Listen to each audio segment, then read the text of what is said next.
আসসালামু আলাইকুম, আশা করি সবাই ভালো আছেন। আজকে আপনাদেরকে আরেকটা ভিডিও দেখাবো যে ছাদ ঢালাইয়ের জন্য আমাদের করণীয় কি, ছাদ ঢালাইয়ের সময় কি কি চেক করবেন। আপনি মালিক হিসেবে ইঞ্জিনিয়ার যদি সাইডে নেন তাহলে তো ভালো, আর যদি না নেন তাহলে আপনি নিজে কিভাবে ছাদ ঢালাইয়ের জন্য কাজটা দেখবেন। যেহেতু আপনি বাড়ি করতেছেন, প্রথম বাড়ি করবেন, প্রথমে আপনি দেখবেন যে আপনার যে বিমগুলো আমরা মানে বিমগুলো করেছে সেই বিমগুলোর রডগুলা কলামের ভিতর দিয়ে গিয়েছে কিনা। প্রতিটা মানে রুলস হচ্ছে আসলে একটা বন্ডিংটাকে অনেক শক্ত করতে হবে। এর জন্য কি করতে হবে, আমাদের যে কলামগুলো আছে এই কলামের ভিতর দিয়ে কিন্তু আমাদের এই বিমের রডগুলো দিতে হবে, প্লেসমেন্ট করতে হবে।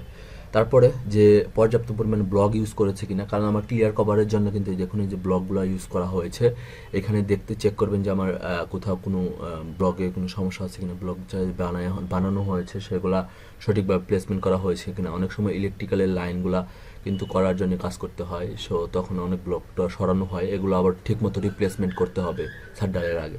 তারপরে দেখতে পাচ্ছেন যে বাইরের কার্নিশগুলোর কিন্তু ক্লিয়ার, মানে আমরা যদি 5.5 ইঞ্চি ঢালাই দিই অবশ্যই সেখানে 5.5 ইঞ্চির একটু বেশি আমাদের চারপাশে কাঠ ব্যবহার করতে হবে, সেই জিনিসগুলো ইনশিওর করবেন। তারপরে আরও বিমের যে আমাদের জয়েন্টগুলো আছে সেগুলো প্রপার ওয়েতে জয়েন্টগুলো দেওয়া হয়েছে কিনা এই জিনিসগুলো চেক করে নেবেন। তারপর আমাদেরকে দেখতে হবে যে আমার ছাদটাকে ক্লিয়ার আছে কিনা। ছাদ ঢালাইয়ের আগে একবার পানি দিয়ে একদম ক্লিয়ার করে নেবেন, ময়লা আছে বা গুনা টুনা নিচে পড়ে থাকে সেই জিনিসগুলো কিন্তু আগে আপনারা এখানে চেক করে নেবেন ছাদ ঢালাইয়ের আগে। তারপরে দেখবেন ছাদ ঢালাইটা আমরা কীভাবে শুরু করব এবং কোথা থেকে শুরু করতে পারি।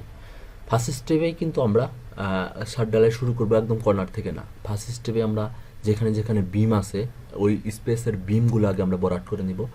বিম ভরাট করার পরে তারপরে আস্তে আস্তে আমরা চারিদিকে সরাবো।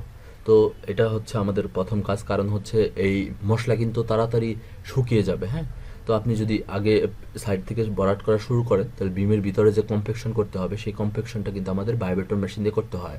তো বিমটাকে আগে যদি আপনি ফ্ল্যাপ করে দেন তাহলে কিন্তু ভিতরে প্রপারলি মশলা যাবে, প্লাস কম্পেকশন হলে ফ্ল্যাপও হয়ে যাবে। তারপরে বাদ বাকি এরিয়াগুলো আপনার ডালাই করবেন। তো এই জিনিসটা খুবই খেয়াল রাখতে হবে। আপনি চাইলেই এক পাশ থেকে ডালাই শুরু করা ঠিক হবে না। তারপরে যেটা করব, আমরা ভাইব্রেটর ইউজ করব।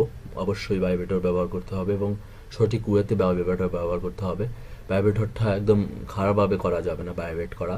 তো দেখতে পাচ্ছেন যে আমাদের এই যে সবগুলো বিমগুলো আমরা তৈরি করছি। আশা করি এই ভিডিও থেকে কিছু শিখতে পারতেছেন যে আমরা কিভাবে ছাদ ঢালাই করি বা কিভাবে ছাদ ঢালাই করতে হয়, সেই জিনিসগুলো আমরা এই ভিডিওর মাধ্যমে তুলে ধরার চেষ্টা করেছি। আপনার বাড়ির প্ল্যানিং ডিজাইন করাতে চাইলে আমাদের স্ক্রিনে নাম্বারে